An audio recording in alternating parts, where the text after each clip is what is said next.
We're checking attendance first before I introduce myself. Eugene Velasquez. Present. Raver Cruz. Present. Sol Tan. So, seems like everyone is present.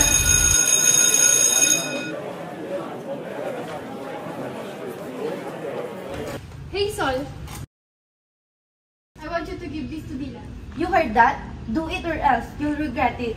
Why won't I? I'm not your mate. How dare you? This is what you get for not doing your thing.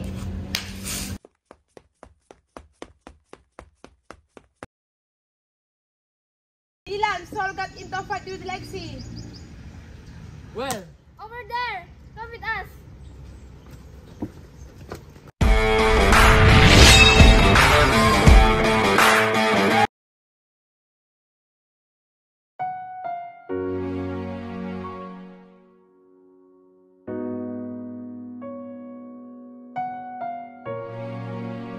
What's happening here?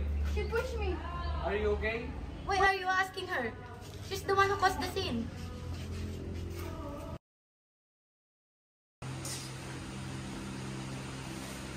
What happened? My head hurts so bad.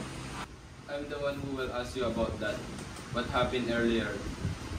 Oh, the girls are asking me to give you a handwritten letter, but I refuse because it's late. If someone treat you like a maid, don't just listen, okay? You need to fight for your rights. Okay, if that's what you want. Then why didn't you fight when they bullied you? Look at you now. Because I'm afraid that she might bully me more. It's okay, stop crying.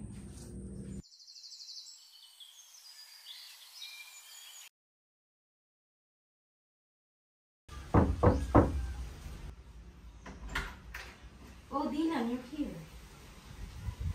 Have a seat. Wait, I will wake her up. No, auntie, it's okay. I will wake her up. Okay, just go inside.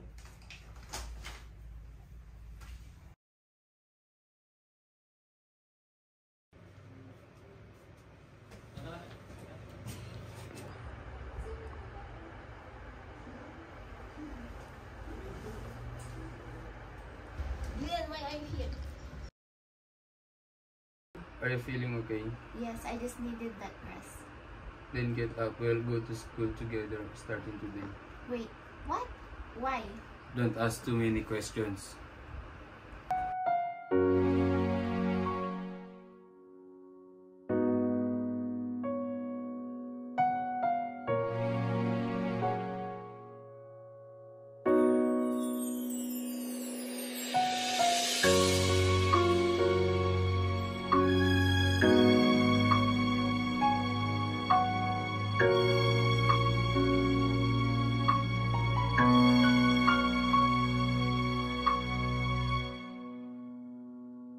So, are you in love? Yes, but I'm afraid of love. Love might kill me. Why did you ask? Nothing. I just want to say that I am badly in love with someone. Someone that I'm always with. Someone who's always beside me, and I don't know how to tell her. Oh, really? Good to know. Then tell her about it. Do it now or you'll regret it. Maybe next time. I'm not yet ready. Bro, look, it's on. Confess now.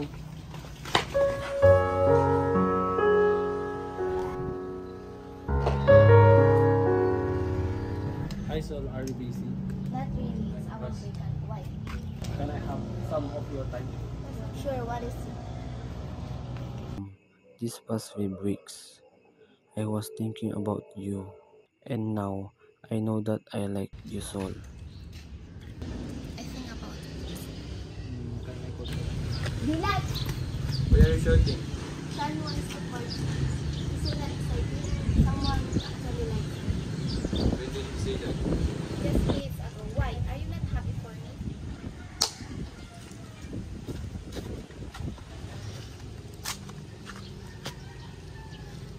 This is what I'm talking about. What is your problem, bro? You just asked Sol, right? So, Do I need your permission? Then why are you with those girls? You and Sol are not yet together, but you are already doing this. What a shame!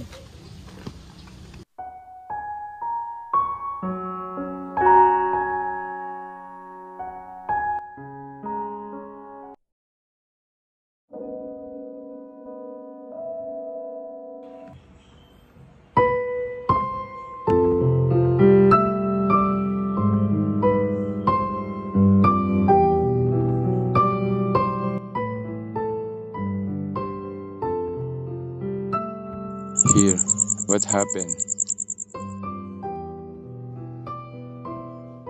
I saw Sean hugging my best friend. I knew it. Knew what? Sean is a playboy. He's always been like that. Then, why did not you stop me from letting him court me? Because I saw your eyes smile that someone actually likes you.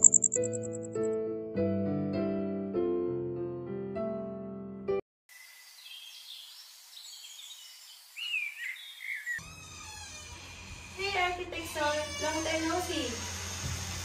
Hi. Yes, it's so long. Yes. The question is, do you have a boyfriend already? Oh, this is a question and answer reunion, huh? I actually don't have. Maybe it's not made for me yet. Okay, so let me take you to someone. Meet Dylan. Hi, Architect Sol. Hi, Dylan. It's been a while. That's all? There's no kiss or rap? Joke! Excuse me, it's time for you to talk. Are you married? No, I'm not. Just an accessory. How about you? Are you married? No, I'm not. Not yet. Wait, what? Married? How come that Dylan will get married? He's still looking for you, even if he's already in an arranged marriage. What? When are you two gonna be together? I'm so tired of watching both of you like this. So, this is Dylan, your childhood best friend that has a crush on you until now. Oh no, I think until is dead. What a coincidence. I like you as well a lot. Really?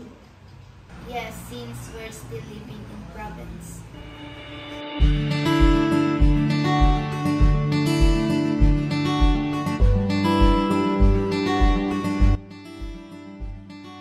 Okay, I'll tell you everything. I like you. No, I love you, Sol. I love you so much that I let you be with Jan, even if it hurt my feelings. Because that will make you happy. You still want me? I want you, Dylan, but you can't marry.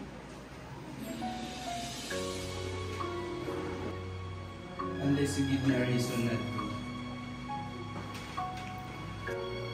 I've been waiting for this for a long time.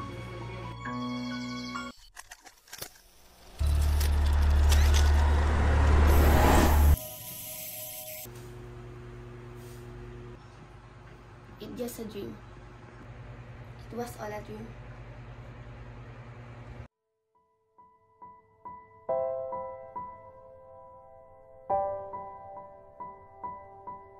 I hope that dream truly exists. I hope my life will have a happy ending as well. But no, dreams are meant to be a dreams. My life will always be a disaster.